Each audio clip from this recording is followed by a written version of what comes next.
Mas antes de entrarmos nos detalhes, vamos entender a diferença entre vendas pequenas e grandes, chamadas também de complexas.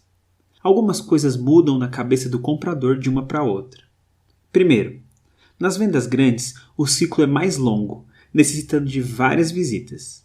A maioria das decisões são tomadas na ausência do vendedor. Logo, pressionar o fechamento passa a ter um efeito negativo. A negociação também tem mais chances de esfriar. Segundo, as decisões são mais complexas, exigindo do vendedor uma grande habilidade para mostrar valor, uma vez que o preço é maior.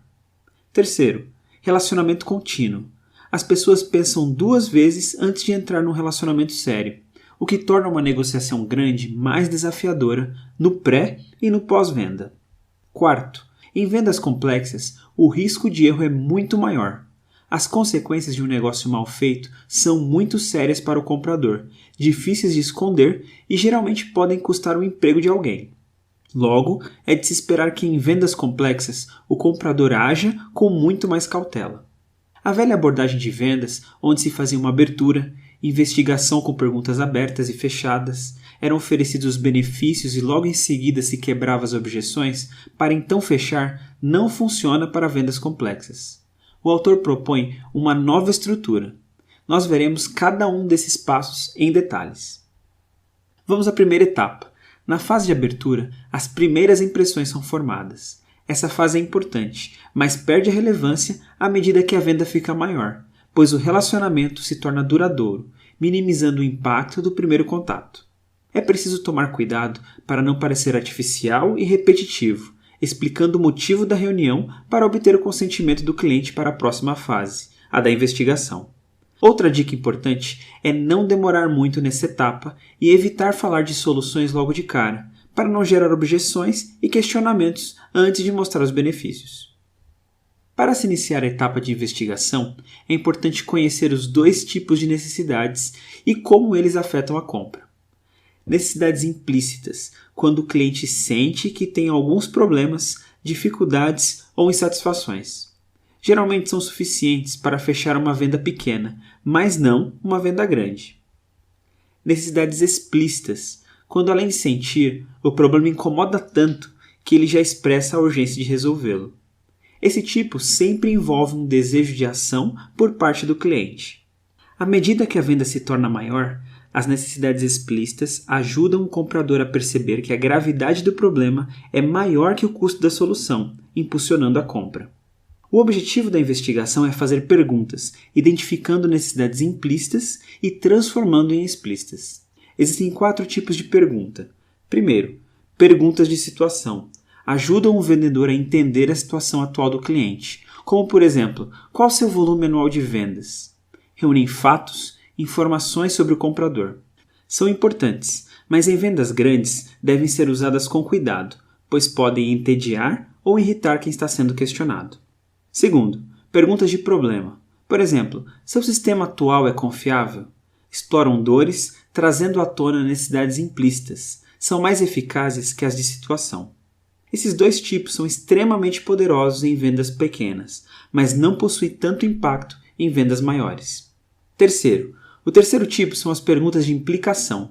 Exploram as consequências de um problema, como por exemplo, como a lentidão do sistema afeta suas vendas.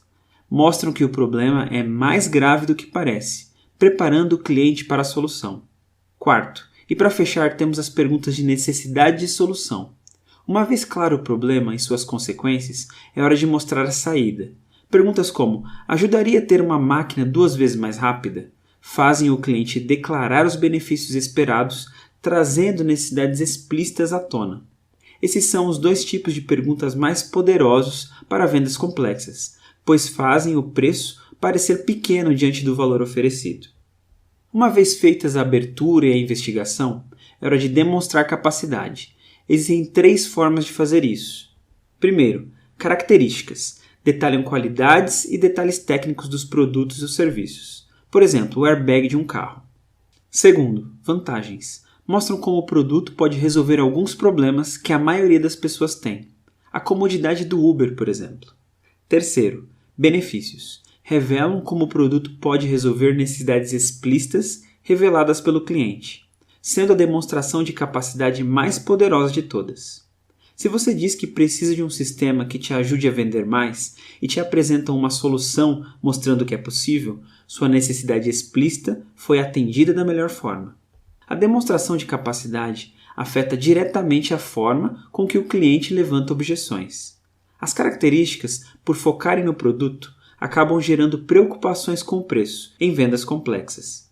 O vendedor enaltece tanto o produto que o comprador imagina que aquilo tudo deve ser muito caro.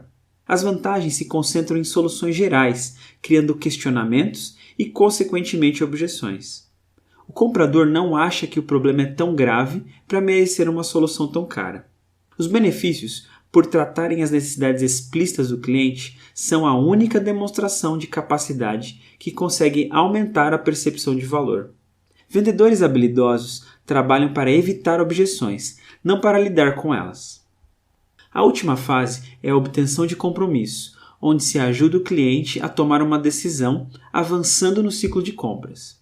As antigas técnicas de fechamento incentivavam o vendedor a pressionar o cliente para que compre o mais cedo possível, mas se descobriu que em vendas grandes a pressão causa o efeito contrário. No entanto, é importante obter uma decisão do cliente, mas isso pode ser feito de forma mais sutil e inteligente.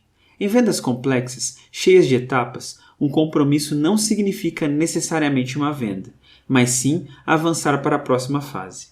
A definição de avanço deve ser estabelecida antes da reunião.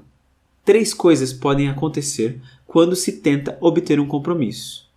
Primeiro, avanço. Quando o cliente toma uma decisão, como participar de uma demonstração, passar seu contato para um decisor, agendar uma reunião, etc. Levam aos poucos o comprador rumo ao fechamento. Segundo, continuação. Quando o cliente te enrola, mas não toma nenhuma posição clara. Geralmente, pede uma apresentação por e-mail, promete entrar em contato, mas nada acontece. São formas educadas de se livrar de você. E terceiro, recusa. Quando o comprador se nega a comprar ou ir para a próxima etapa do processo. Busque avanços e o fechamento será a consequência. 4 ações podem ajudar um vendedor a obter um compromisso real do cliente. Primeiro, dê atenção às fases de investigação e demonstração de capacidade. O comprador não vai se envolver em compromissos, a menos que perceba suas reais necessidades. Segundo, tire todas as dúvidas dele. Nenhuma incerteza deve restar nessa fase. Terceiro, faça um resumo dos benefícios. Em uma venda complexa, é importante dar uma visão do todo para relembrar os pontos importantes. E quarto, proponha um compromisso. Sugira qual a próxima ação que se espera do cliente, fazendo a venda avançar.